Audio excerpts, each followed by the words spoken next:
Hello everybody and welcome back to another tutorial on how to fill out a form. One of the forms that we submit upon our AOS application or filing of Form I-485 is the Form I-765 or Application for Employment Authorization. Now, just like any other forms when you are searching for a form, just type in your search bar I-765 and this should be the topmost results of your search, and you click on that. It should direct you to the USCIS website, and this should be displayed on your screen. I-1765 application for employment authorization. Now you will see here lots of information, but we can skip that and just go ahead and proceed to forms and document downloads. If you want to read through the instructions, it is also available here. You just click on it and it'll tell you what this form is all about, all the instructions, as well as the attachments for your filing. So here we go. And here also details our classification, like our categories, foreign students, blah, blah, blah. For K1 visa holders, our classification is under C9, actually. Let me just look that up real quick. Okay, let me see if there's a form here. Okay, there's not a search. I'm not sure why it's not working. But okay, here. It's family-based non-immigrant categories. K1, non-immigrant fiance of US citizen, or K2 dependent.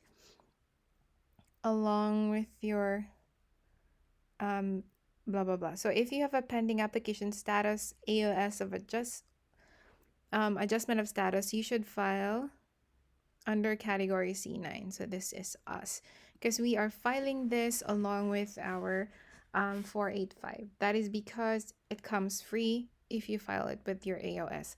Otherwise, there will be another set of fees. I think I-1765 is quite expensive, actually. Let's see. If you file it independently, you will have to pay filing fee. Okay, here, $410. But if you file it along with your AOS, you need not to pay anything. So, diba? Why not apply for it together with your AOS? And yeah, so moving on to the form, you just click on here under forms and details, form I-1765. So now we are going to navigate this form. It expires October 31, 2025, and this is a 7-page form, 2 pages more than our I-131. All right, and as per usual, we only start filing from here. So there's a start here, type or print in black ink. All right, so part 1 is the reason for applying. So this is going to be, in my case, my initial permission to accept employment. So that's 1A. We click on that. Part 2, your full legal name. So I will be carrying my married name now. Sorry, so that's like this. Oops. There we go. So my middle name is now my single last name, or my dad's last name. And then other names used, I have not used any other names before, so I'm just gonna go ahead and put NA like so. And if you need an extra space in case you've used like so many names, there's part 6, which is additional information that you could fill out. Moving on to page 2, this is still information about the applicant. Part 2, US mailing address. This is your home mailing address. For example, if I have care of any, I usually put it on my husband's name, just in case. But you can also put your name on there if you want that. So I just choose to put my husband's name anyway. state. Choose your state. Zip code. Use your zip code. Is your current mailing address the same as your physical mailing address? I take that yes, because I don't have any other US physical address or mailing address. So if you answered no to item 6, which is this, you need now to provide your physical address. So since I answered yes, I'm just gonna leave this right here blank. So the fields are not activated once you tick yes. So I'm unable to write not applicable. But actually, when I printed this out, I handwritten, put NA on these fields just to make sure. Now moving on to item number 8, other information, your alien registration number. Again, this can be found on your NOA2. There you would have your alien number, which is very important to fill out as well. Online USCIS account number. I do have a USCIS account, but I didn't put it there, so you can just put there not applicable as of the moment. Then your gender, your marital status, female, married. Have you previously filed Form 765? No, this is my initial filing. Has the Social Security ever issued a security card? No. If you answered no to this part, to number 13, we should fill out these following numbers. So since SSN has not yet issued me any number, this should be not applicable. Do you want the SSA to issue you a social security card? Yes. So if you answered no to item 14, skip part 2, item number 18.a. But if you answered yes, which we did, to item number 14, you must also answer yes to item number 15. So which is consent for disclosure.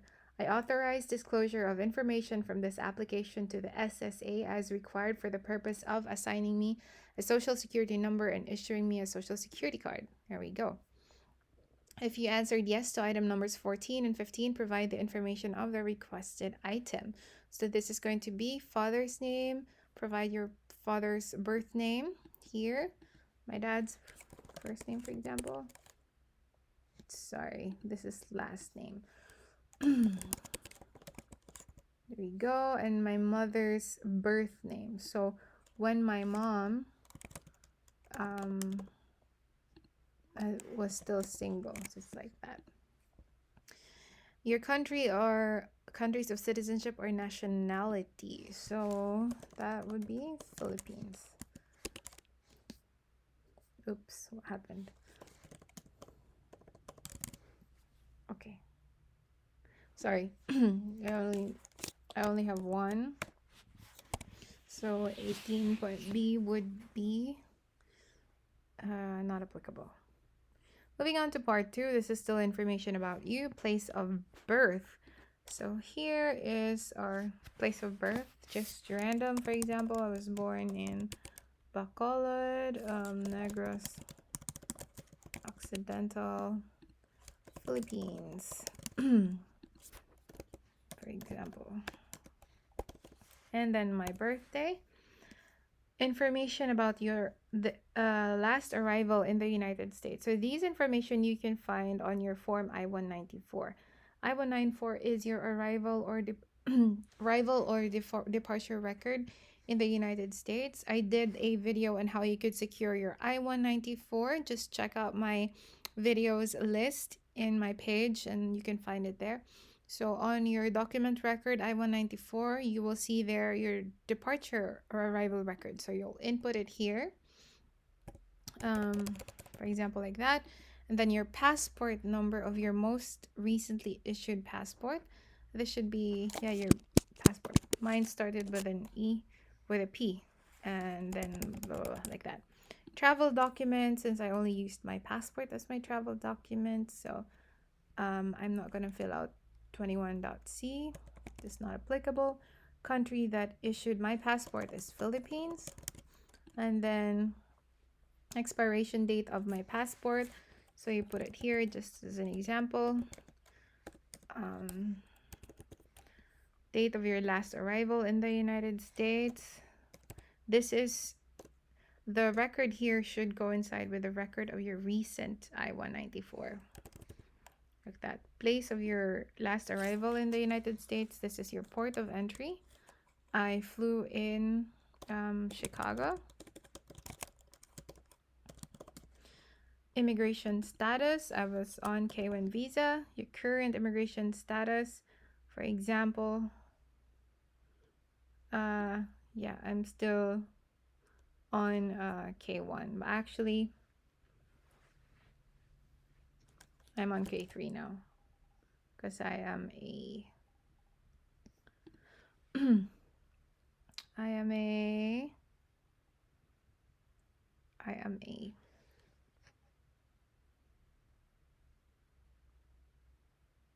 spouse of a US citizen, so I'm a K3. But when I arrived here, I was on a K1 visa. Student exchange information, I don't have this. It's not applicable. Moving on to information of eligibility, as we seen in the instruction form, our category is C9. Sorry. This is not applicable to us as we are category C9. If C26, this is still not applicable.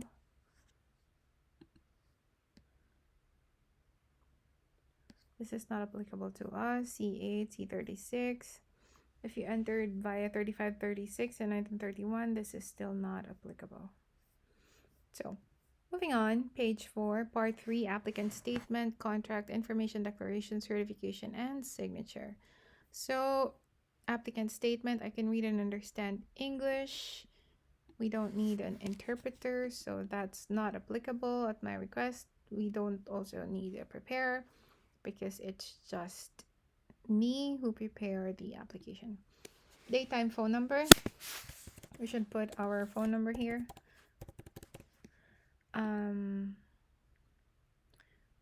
You know, if it's the same, I'd put like the same number, because why not? And then email address at whatever email.com, blah, blah, blah. And this is, we are not Salvadorian, or if you are, you could freely check that box, but I'm a Filipino, so I'm not going to check that box. And then this is our applicant's declaration and certification.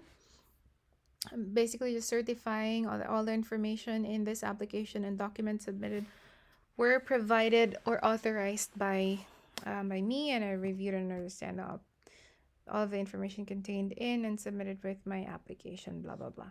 So this is here, most importantly, our signature as the applicant, so 7A, and as well as date of the signature.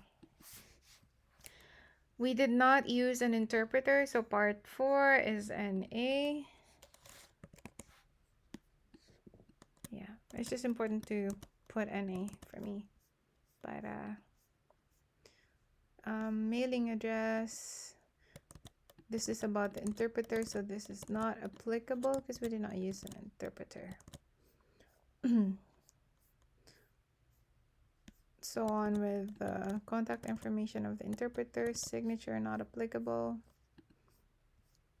Yep, it's not applicable, not applicable. Contract information declaration of the person preparing, so this is not applicable because we are the ones who prepared. If you hired an attorney or whatever, so dito yun, it's in this part, but we did not, so yeah. Okay, might as well skip that part.